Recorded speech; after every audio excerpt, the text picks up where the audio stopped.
What's up mga idol? Ayan.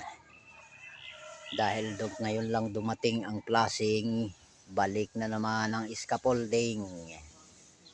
Ayan, naglagay na kami ng scaffolding para magkabit ng plasing. Tinanggal na namin yan nung una.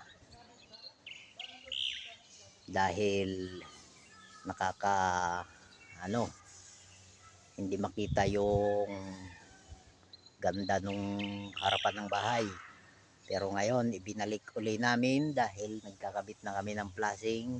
Pagkatapos namin kabitan ng plasing yan at nang mapinturahan, baklas na lahat yan ng scaffolding.